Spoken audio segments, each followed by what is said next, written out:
Welcome dear students and my dear friend, welcome back once again. मैं हूं वेद और आज बात करूंगा सरकारी वकील बनने के लिए आवश्यक एग्जाम और सैलरी, एपीओ एग्जाम के बारे में। ऑनलाइन जॉब एजुकेशन हमेशा से आपको एजुकेशन से रिलेटेड आपको सभी जानकारियां उपलब्ध कराता है और एग्जाम से रिलेटेड क्वेश्चंस पेपर भी आपको अवेलेबल कराएगा। अगर आप एपीओ एग्जाम की तैयारी कर रहे हैं तो एसएसटी इंस्टीट्यूट आपके लिए काफी फायदेमंद साबित हो सकता है। अब हम बात कर लेते हैं सरकारी वकील बनने के लिए आवश्यक एग्जाम और सैलरी। जिसे इस एग्जाम को अगर सरकारी वकील आपको बनना है तो एपीओ एग्जाम पास करना होगा।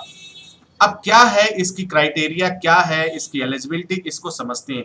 एपीओ एग्जाम उन सबके लिए जरूरी है जो सरकारी वकील बनना चाहते हैं, यानी न्यायालय में, कोर्ट में आप सरकारी वकील बनना चाहते हैं सरकार का पक्ष रखने के लिए, तो आपको एपीओ एग्जाम पास करना जरूरी होगा।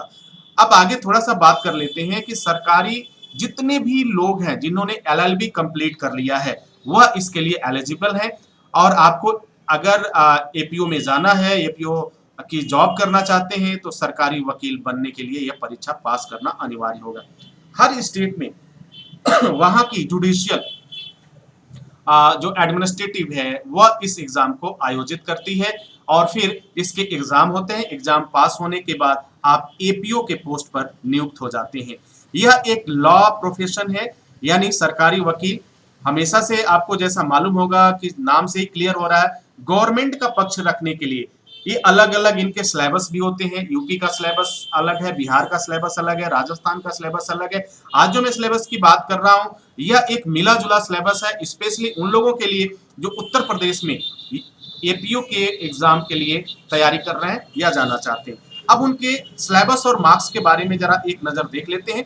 सिलेबस और मार्क्स के बारे में अगर हम बात करें एपीओ के बारे में, तो इसका जो होता है यह कॉम्पिटिटिव एग्जामिनेशन है और इसका पूरा नाम होता है असिस्टेंट प्रोसिक्यूशन ऑफिसर।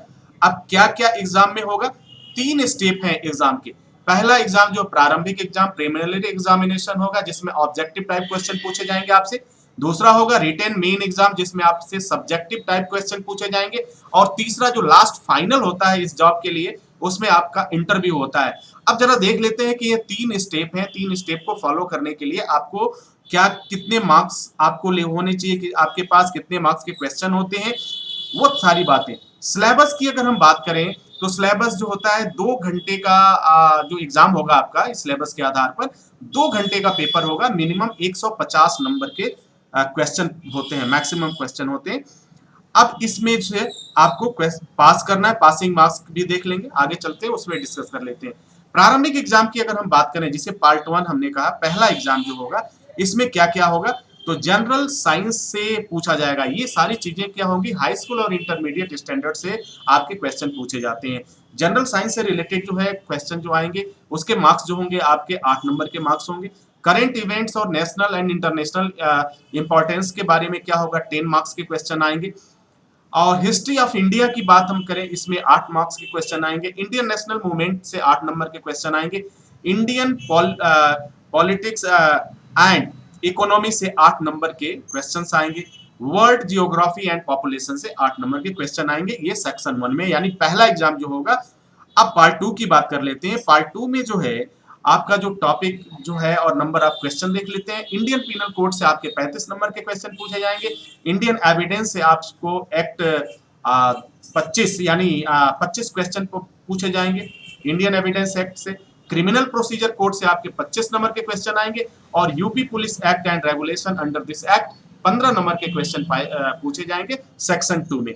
आगे की हम बात करते हैं कि और इसमें जो होगा लास्ट में जो रिटन एग्जाम होगा, रिटन एग्जाम के मार्क्स को जरा देख लेते हैं। जनरल नॉलेज का जो रिटन होगा उसमें आपको 100 मार्क्स के क्वेश्चन होंगे। जनरल हिंदी जो होगी वह आपके 100 मार्क्स के होंगे। क्रिमिनल लॉ एंड प्रोसीजर जो होगा वो भी 100 मार्क्स का होगा। लॉ ऑफ एविडेंस जो होगा वो भी 100 होंगे।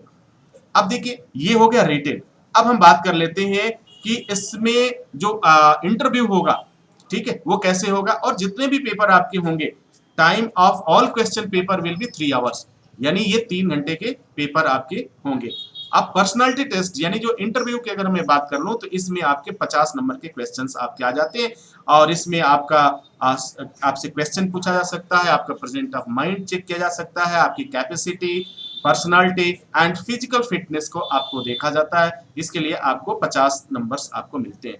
ये 3 स्टेप है, 3 स्टेप में आप एपीओ के एग्जाम को पूरा कर लेते हैं और जैसे ही पास आउट होते हैं आपको एक जॉब मिलता है, वो एपीओ के पोस्ट का, जिसे सरकारी वकील के नाम से जाना जाता है।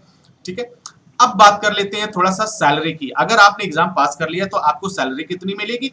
तो एपीओ की सैलरी की अगर बात करें, काफी इंटरेस्टिंग सैलरी है। 7वें वेतन आयोग को देखा जाए तो उस समय 47,600 की बेसिक पे हो गई थी। यानी ये सैलरी अगर पूरा कैलकुलेट करके मिले तो आपको लगभग 75,000 रुपए से लेकर 85-90,000 रुपए तक की सैलरी होती है। और वर्तमान समय की बात देखा जाए तो इस समय 2021 की अगर बात किया जाए तो इस समय यह सैलरी बढ़ करके लगभग 90,000 से ऊपर चली जाती है। तो एपीओ का जॉब एक काफी इंटरेस्टिंग जॉब है, काफी अच्छी सैलरी मिलती है, काफी अच्छा रुतबा होता है।